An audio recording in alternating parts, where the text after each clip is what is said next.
영재 공부의 하나의 또 중요한 챕터가 정서적 불안감, 우울감 뭐에 대한 챕터가 들어 있습니다. 그게 과도하게 되면, 극단화하게 되면 자살에 대한 암시를 한다든가 아니면 협박을 한다든가 그런 얘기들을 하고 실제로 시도를 한다는 것까지 이르는 그런 것들의 위험성을 다루고 있는 이제 하나의 챕터가 있습니다. 그래서 그 내용도 사실은 염두에 두시고 공부하실 필요가 있는데요. 심리학적으로 볼 적에는 우울이라는 것은 해소되지 않은 분노라고 표현합니다.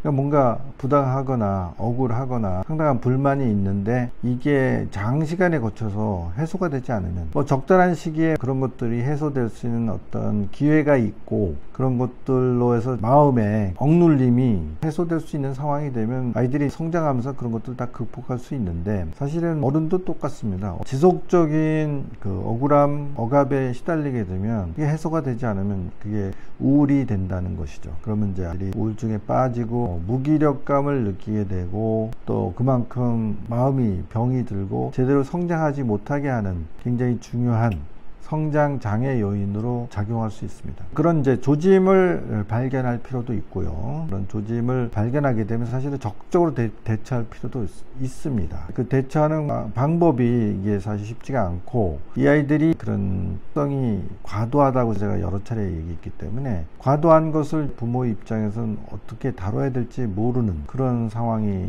연출될 수 있거든요. 그럴 적에는 이제 적극적으로 전문가의 조언을 받아야 됩니다. 근데 크게 봐서 일단은 아이가 이유는 뭔지 모르지만 우울감에 빠져 있고 또 자살이라든가 가출이라든가 아니면 상당히 공격적이거나 아니면 자학적인 이야기들을 입에 올리기 시작하면 이제 부모가 상당히 불안해질 수 있죠. 아이들이 언어적인 발달도 지나치게 발달해 있다 보니까 부모의 마음을 아주 강하게 흔들어 놓을 수 있는 아주 과도한 표현 같은 것들을 활용하는 경우가 있어요. 예를 든다면요, 마음이 아파요, 속상해요 이런 거 할 적에도 내 가슴에서 피가 뚝뚝 떨어지는 것 같아. 듣기만 하다 보면 깜짝 놀랄 정도로. 그리고 사실은 그 부모들도 좀 비슷한 특성을 공유할 가능성이 높겠죠. 감수성이 예민한 엄마, 아빠들은 거기에 또 너무 강하게 영향을 받아가지고 되게 어쩔 줄 몰라 하는, 우왕좌왕하는 아니면 과도하게 반응하는 그런 위험성도 있을 수 있습니다. 자, 일단은 제가 책에 그런 얘기 자세히 나와 있지는 않지만 먼저 말씀드려야 될 것은 자살이라는 주제가 나오게 되면 사람들이 일단은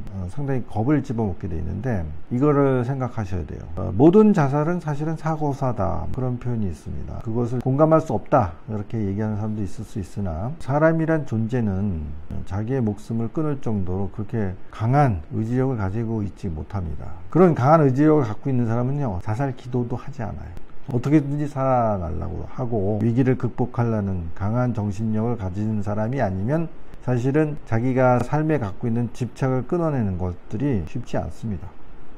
오랜 세월 도를 닦은 도인이나 굉장히 높은 수준에 도달한 종교인이 아니면요, 실제로 자살을 해내기 어렵습니다.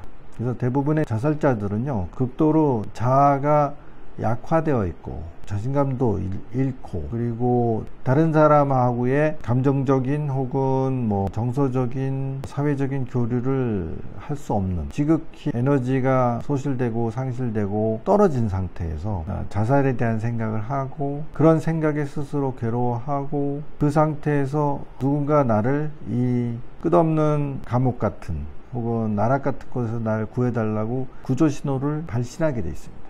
그게 자살에 대한 언급이 되는 거예요. 자살에 대한 언급을 하는 것은 사실은 날 좀 살려주세요 하는 그런 SOS 신호로 받아들여야지 이런 얘기를 한다는 것은 얘가 자살할 위험성이 있네 그렇게 겁을 먹어가지고 걔를 24시간 감시를 해야 되는 정신병원에 집어넣어 버리거나 이런 식의 반응을 보이는 경우가 왕왕 있는데 바른 대응법이 아니라고 할 수 있죠. SOS 신호를 하게 되면 이 아이를 어떻게 깊은 심리적인 나락으로부터 건져낼 것인지에 대한 적극적인 방법을 모색을 해야 됩니다. 근데 이게 소위 역기능적 가족 내에서 사실 자체적으로 해결되긴 이미 어렵겠죠. 그렇게 되면 적극적으로 어떤 이런 부분에 전문가의 도움을 받는 게 맞습니다.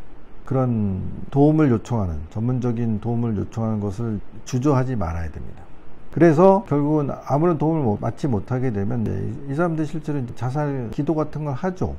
평균적으로 수십 번 실패하고 나서 결국은 성공한다 이렇게 표현하는데 사실은 성공하는 게 아니라는 거죠. 결국은 못해요. 못하고 여러 가지 핑계를 대는 거죠. 아, 오늘은 날씨가 너무 추워. 아니면 오늘은 내가 뭔가를 확인해야 돼. 하루만 더 살자. 뭐 이런 식으로 여러 가지 이유를 대가지고 결국은 자살 기도를 하다가 멈추게 되는 거죠. 약을 먹더라도 충분히 먹지 않는다든지, 아니면 밧줄을 목에 걸더라도 매듭을 느슨하게 한다든지, 아니면 어디서 떨어지더라도 충분한 높이가 아닌 곳에서 떨어진다든지, 이런 일들을 저지르게 돼 있습니다. 그런데 이제 막연히 예측했던 것보다 이게 뭔가 일이 잘못 꼬여가지고 실제로 사고가 나는 것이죠. 그런 의미에서 모든 자살은 사고사다, 그렇게 얘기하는 사람도 있습니다.